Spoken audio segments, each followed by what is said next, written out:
E aí galera, beleza? Eu quero chamar a tua atenção para o seguinte.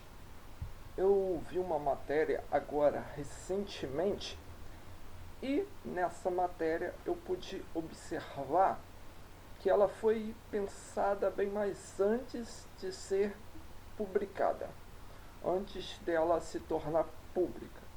Porque na verdade o objetivo era um objetivo feminista.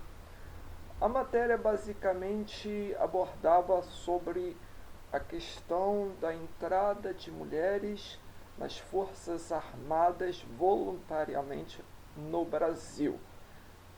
E eu observei pontos, certas nuances na matéria.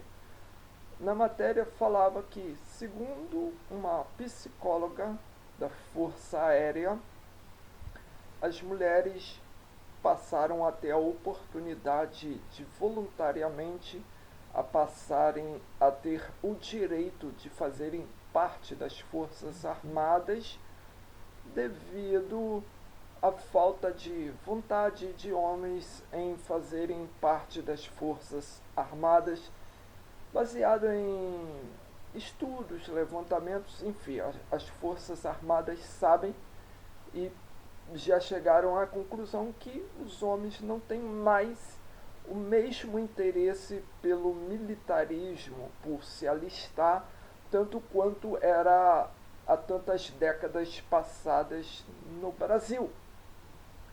No entanto, isso é uma bela de uma história da carochinha, eu não tenho dúvida disso. Por que é uma bela de uma história da carochinha?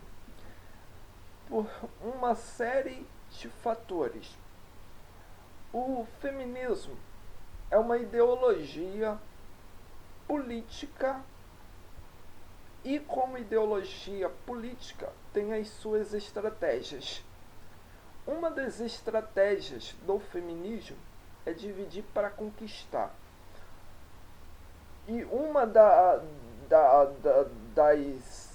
das táticas dentro dessa lógica utilizada pelo feminismo foi o seguinte: houve uma fase em que o feminismo só veio atacando pesado os homens, como continua mantendo essa mesma lógica, atacando pesado os homens, com isso prejudicando os homens. Isso está inserido em diversos meios. A sociedade hoje já é outra 10 anos depois, 20 anos depois, 30 anos depois. Com isso, os homens foram prejudicados. Nessa dos homens serem prejudicados, o que acontece? Os homens começaram a se despertar para algumas coisas, e nessa deles se despertarem para algumas coisas, eles começaram a se adaptar, mas ao mesmo tempo as mulheres ganharam espaço com o ataque que o próprio feminismo promoveu contra os homens. Por exemplo, o feminismo já estava fazendo seu movimento no meio militar no Brasil para que mulheres estrategicamente pudessem cada vez mais serem inseridas nos quadros militares, estando em vantagem como em tantos outros quadros do poder público. Mas sendo que também ao mesmo tempo isso se converge, se conflui com o movimento, com as ações de homens, principalmente os masculinistas, exigindo e expondo publicamente que mulheres devem se alistar para que elas também sintam ao menos um pouco do peso da responsabilidade que os homens carregam sobre os ombros. A responsabilidade, por exemplo, de ter que ser obrigado a se alistar para ser militar, e sabendo que se explodir uma guerra, se for cumprir uma missão, ele vai ser bucha de canhão. Agora, se muito mal no Brasil as mulheres estão tendo a oportunidade para se alistarem voluntariamente, isso também por si só não é justo para com os homens. E o feminismo tem vantagens pelo simples fato de que se há uma evolução na consciência de muitas pessoas, principalmente dos homens, com relação às consequências e impactos negativos do feminismo, essa consciência é uma consciência de princípios gerais, de premissas gerais. São percepção de coisas muito superficiais. Muitos homens não percebem, por exemplo, que diante de uma perspectiva dessa, de que as mulheres estão tendo a oportunidade de voluntariamente se alistar, por trás disso tem uma série de coisas embutidas pelo próprio feminismo que prejudicam os homens, porque as mulheres já começam com vantagem. Por exemplo, você observa que uma fulana de tal já é uma piloto do Cacer 390, aí você vê uma imagem, ela despachando soldados que são PQD, paraquedista. Em que ponto uma imagem dessa está dizendo que o homem ele está sendo reconhecido numa forma de reparação histórica? Nenhuma. Por quê? Porque você vê que aquela mulher ela é a piloto do KC-390 e isso estrategicamente coloca ela em extrema vantagem. É o feminismo que impôs isso. E isso por si só já desmascara a falácia feminista de que os homens estão desmotivados, não têm interesse, blá blá blá. Por quê? Porque eu não tenho dúvida que, percebendo umas coisas dessa, muitos homens olham e falam: opa, eu não quero saber dessa coisa de ser militar, eu ser tirado como trouxa.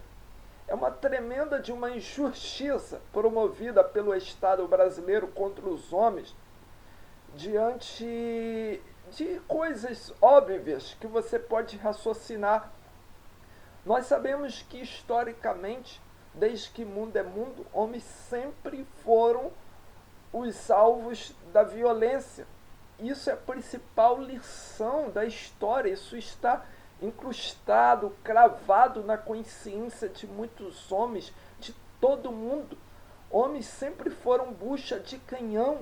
Na verdade, é genocídio sistematizado, promovido contra os homens de geração após geração, civilizações após civilizações.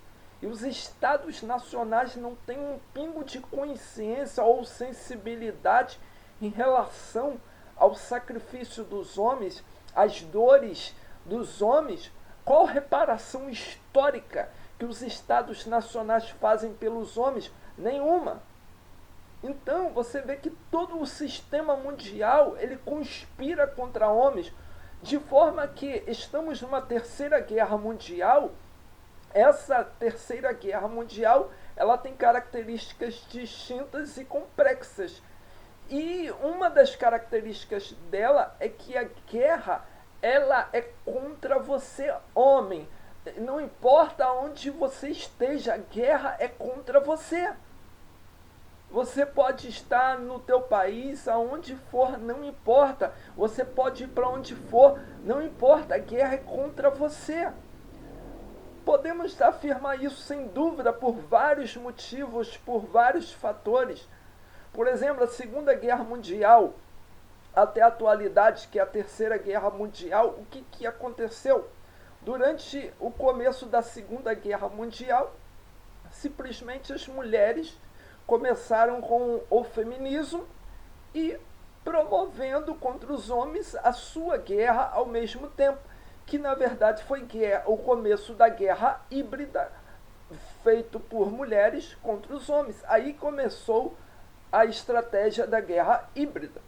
Hoje, na Terceira Guerra Mundial, a guerra ela tem essa característica, a característica de ser uma guerra híbrida ao mesmo tempo. E o que é guerra híbrida?